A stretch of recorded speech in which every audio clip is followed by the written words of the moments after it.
This is lecture 19, and it's the second of my lectures on Moby-Dick.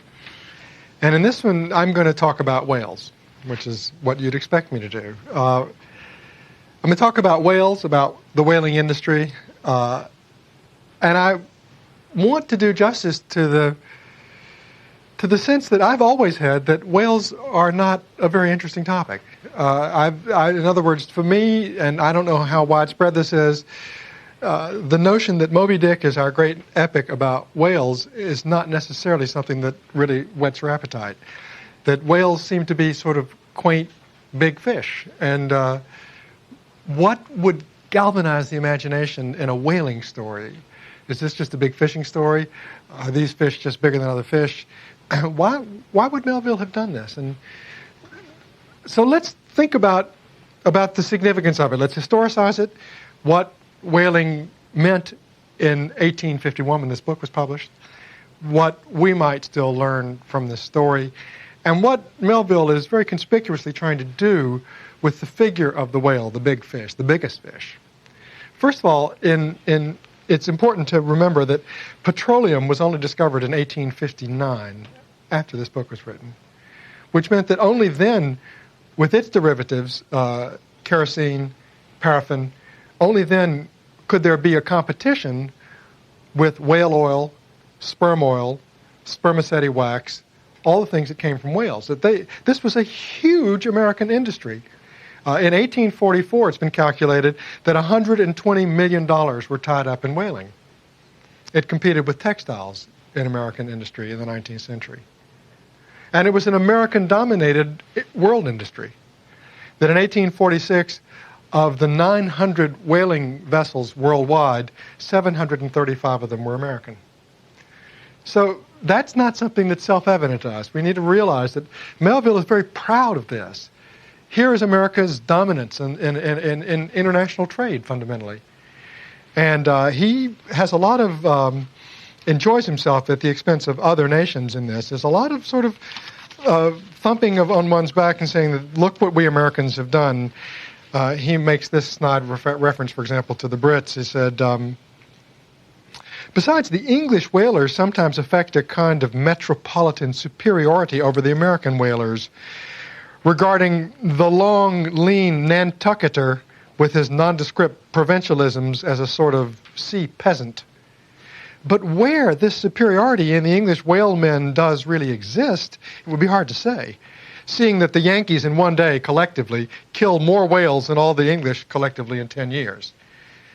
So he wants to make sure the English are put in their place. This is our industry. We are the ones who have all the numbers, and you can have, any kind of classism or snobism that you're interested in, fine. But let's not forget the facts here. The Americans are clearly on top. There's a lot of national pride and breastfeeding in this text. I want to link it to what we've seen in Emerson and Thoreau with this, and what we're going to see in Spaes and Whitman, with a kind of robust pleasure in America's emergence as a major nation. A real sense of the newness of this country as it takes its place among the world of nations. A kind of pride and a kind of poetry of America that is inseparable from a poetry of democracy, which is the great American promise. Melville has a number of paeans in this text to democracy itself.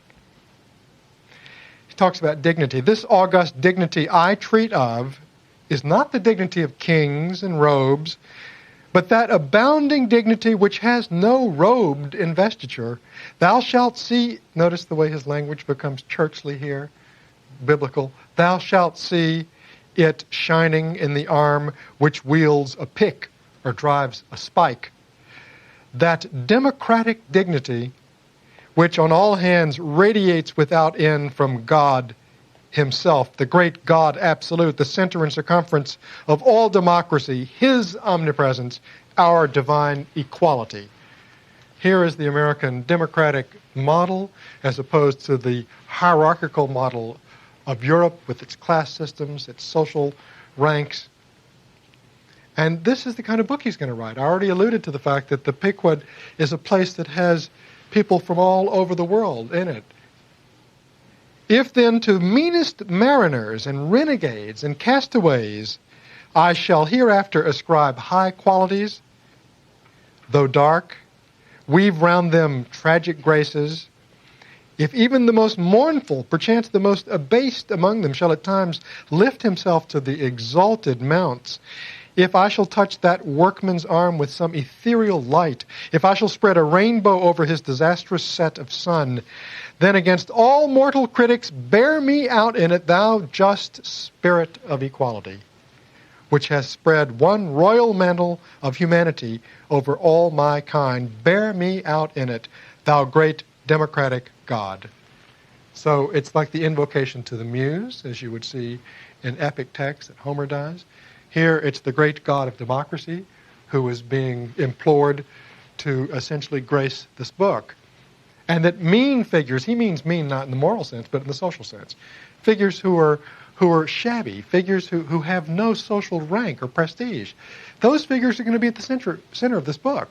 And he's going to invest them with tragic stature.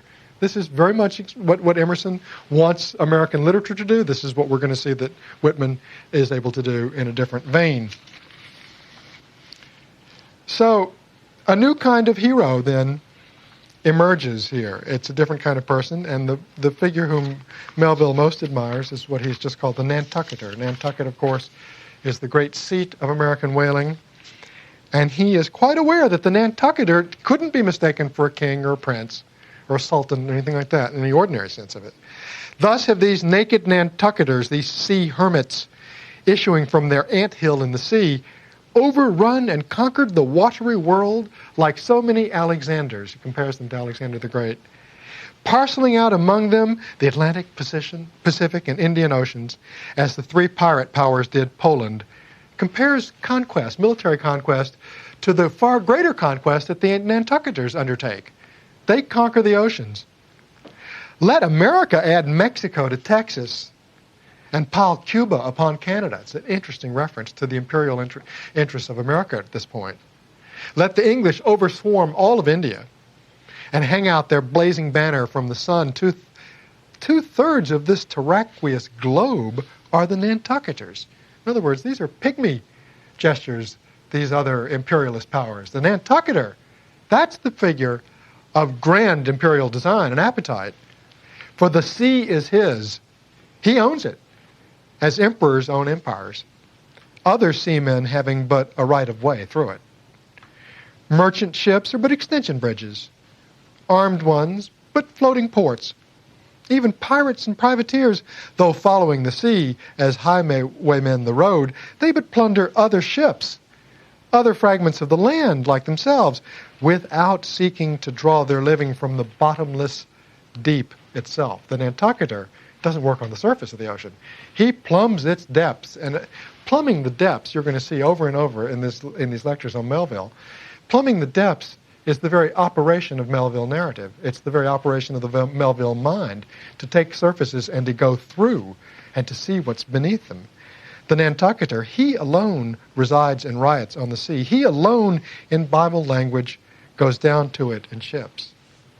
To and fro, plowing it as his own special plantation. Just hear these wonderful metaphors. It's his terrain, it's his farmland, he plows it. There is his home, there lies his business, and nothing could possibly change that, he says, which a Noah's flood would not interrupt, though it overwhelmed all the millions in China. He lives on the sea, and here comes a series of similes that describe the at-homeness of the Nantucketer on the sea. He lives on the sea as prairie cocks in the prairie. He hides among the waves. He climbs them as chamois hunters climb the Alps. For years he knows not the land, so that when he comes to it at last, it smells like another world, more strangely than the moon would to an earthman.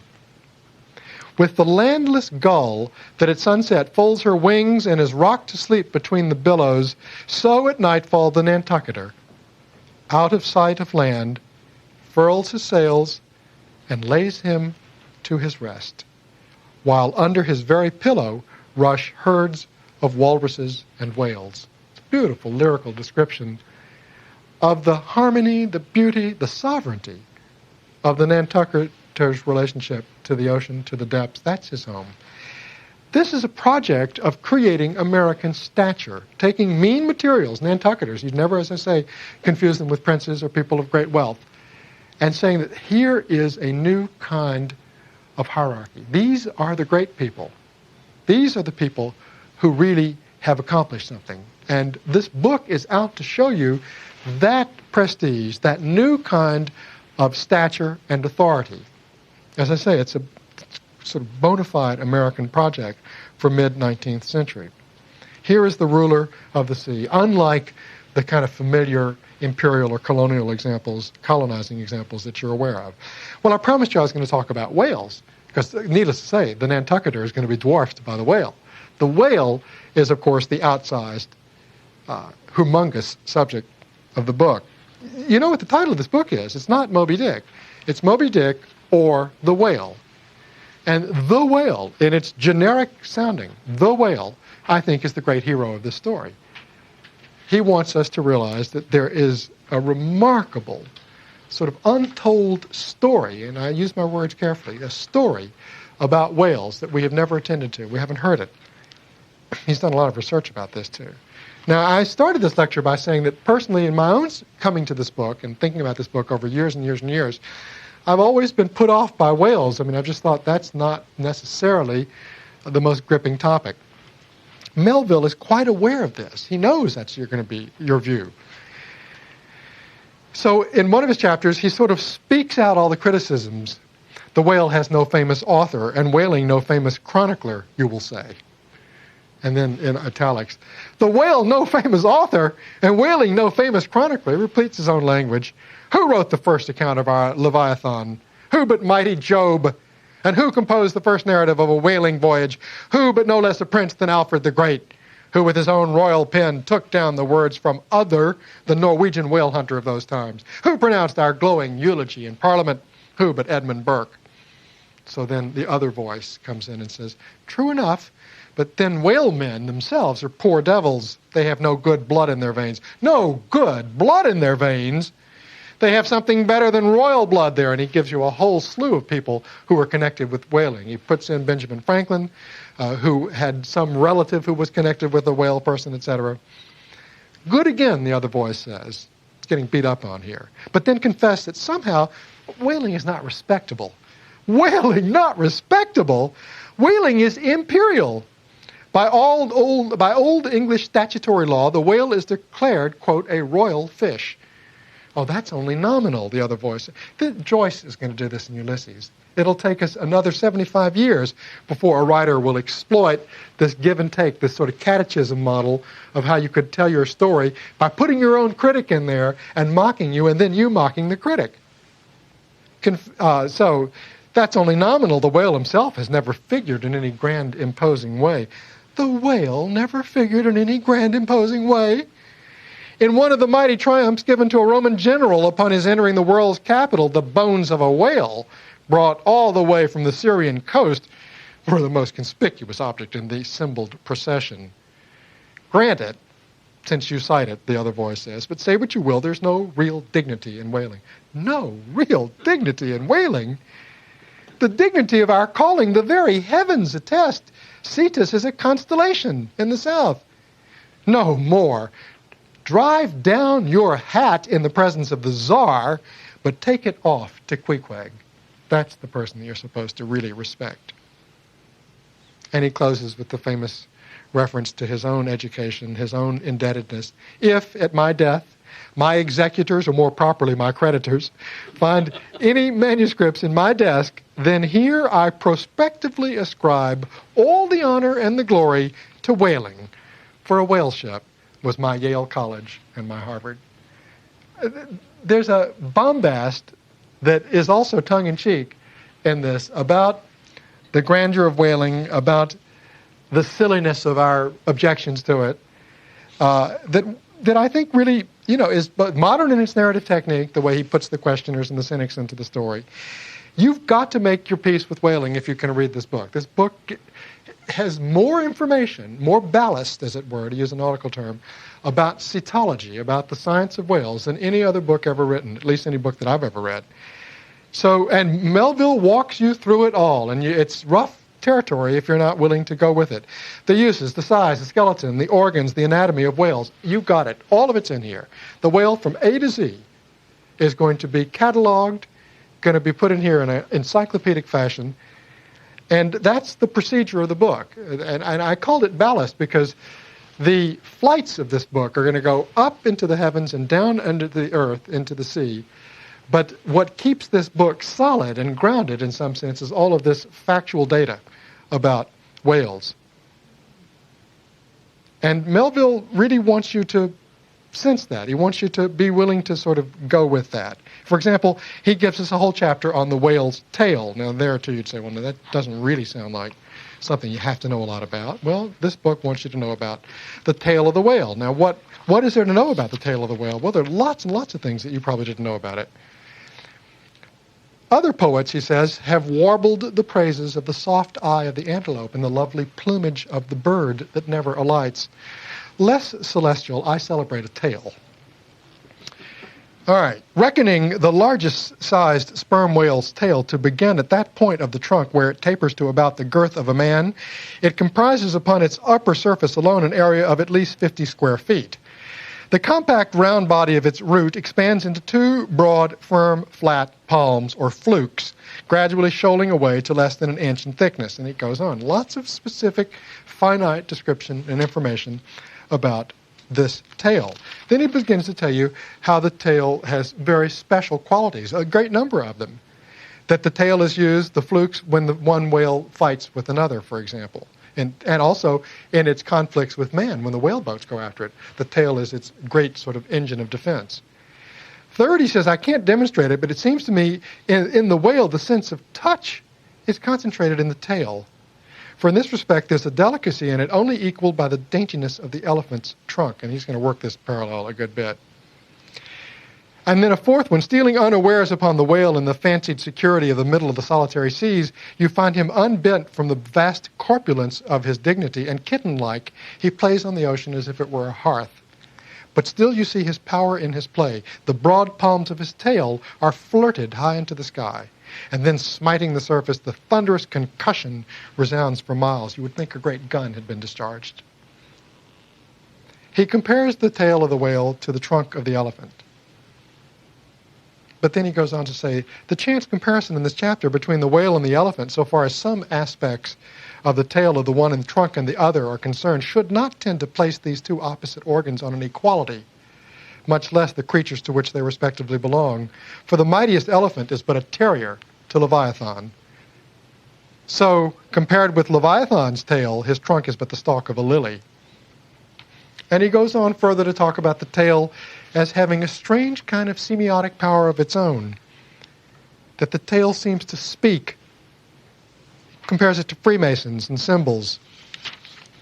All of this leads him to conclude, dissect him how I may, I but go skin deep, I know him not and never will. And then he says, but in a sense we should have anticipated all along, is that if I can't make sense of his tail, how on earth could I possibly assess and take the measure of his head? We never know that. So that one thing that's important comes across here, which is that this large item, the whale, is going to be approached over and over in this text through various optics, various systems of description and evaluation. But we hear repeatedly that you cannot ultimately possess it, take its measure. And you can think about that in any number of ways. It'll be part of Ahab's plot, is to capture and kill Moby-Dick. It's not going to happen. This whale outruns all of its approaches. This whale, as I said, is a much more prestigious figure than one might realize.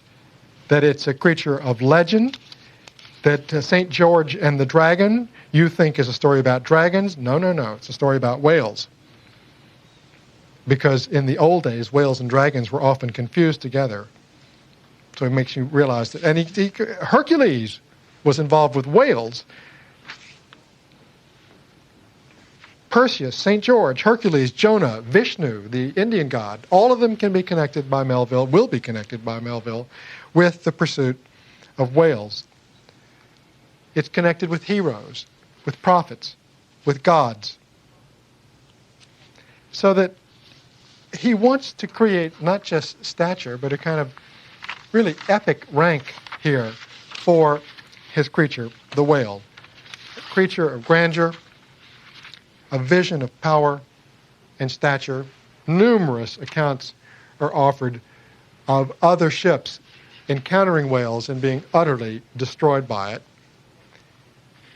At the end of this book, when Moby-Dick wreaks havoc with the Pequod, he gives us one, I think, very telling metaphor. The white whale made a sudden rush among the remaining tangles of the other lines. By so doing, irresistibly dragged the more involved boats of Stubb and Flask toward its flukes, dashed them together like two rolling husks on a surf-beaten beach, and then, diving down into the sea, disappeared into a boiling maelstrom in which, for a space, the odorous cedar chips of the wrecks danced round and round like the grated nutmeg in a swiftly stirred bowl of punch. That wonderful domestic metaphor there. He makes such havoc out of these boats that the cedar chips that are left floating here in the boiling maelstrom are like little grated nutmeg in a swiftly stirred bowl of punch. That's sort of the kind of scale here. He can go to the domestic and intimate, always to point up the ineffable power and authority of this creature. Leviathan, at one time, ruled the world. He's given to us as the great god of the text. There was a time he evokes all the way back prior to history when the world was the whale's. King of creation, he left his wake among the present lines of Andes and the Himalayas. Who can show a pedigree like Leviathan? Ahab's harpoon had shed older blood than the pharaohs. Methuselah seems like a schoolboy. I look round to shake hands with Shem.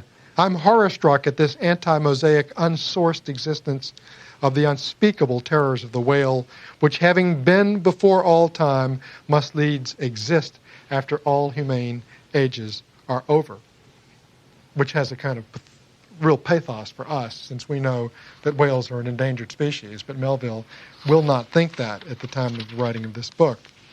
He compares them to figures of ancient history. He says that the whale ruled over the universe. We count the whale immortal. He swam the seas before the continents broke water. He once swam over the site of the Tuileries, the Windsor Castle, the Kremlin. In Noah's flood, he despised Noah's Ark. And if ever the world is to be again flooded like the Netherlands, to kill off its rats, then the eternal whale will still survive. So here's the figure. He spans time, he spans space. There's a real effort, as I said, to create a new divinity here with this creature. He conceals the mysteries. He's compared to the riddle of the Sphinx. There's much talk about the whale's eyes, which are positioned on the side of its head. He sees everything. He inhabits the depths, which we cannot.